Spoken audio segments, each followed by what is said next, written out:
നമസ്കാരം, കൊട്ടാരക്കര മീഡിയയിലേക്ക് സ്വാഗതം. ഇസ്രയേൽ ഉപരോധം കടുപ്പിച്ചതോടെ കൊടും പട്ടിണിയുടെ പിടിയിലാണ് ഗാസ.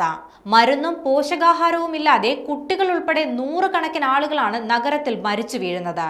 ഒരു നേരത്തെ ഭക്ഷണത്തിനായി മണിക്കൂറുകളോളം ക്യൂവിൽ നിന്ന് കരഞ്ഞു കേഴുന്ന കുഞ്ഞുങ്ങളുടെ കാഴ്ച മനുഷ്യ മനസാക്ഷിയെ മരവിപ്പിക്കുന്നതാണ്.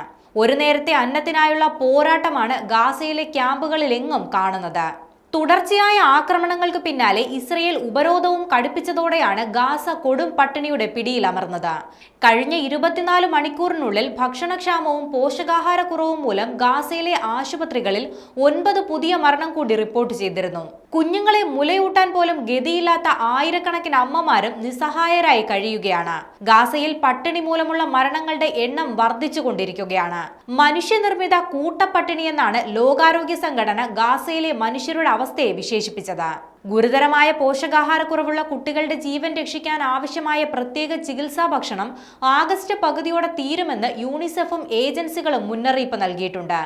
കഴിഞ്ഞയാഴ്ച ഗാസയിലെ ക്ലിനിക്കുകളിൽ പരിശോധിച്ച എല്ലാ കുഞ്ഞുങ്ങളിലും ഗർഭിണികളിലും മുലയൂട്ടുന്ന സ്ത്രീകളിലും 4-1 പേർക്കും ഗുരുതരമായ പോഷകാഹാരക്കുറവ് കണ്ടെത്തിയതായി ആഗോള മെഡിക്കൽ സന്നദ്ധ സംഘടന ഡോക്ടേഴ്സ് വിത്തൌട്ട് ബോർഡേഴ്സ് വെളിപ്പെടുത്തി.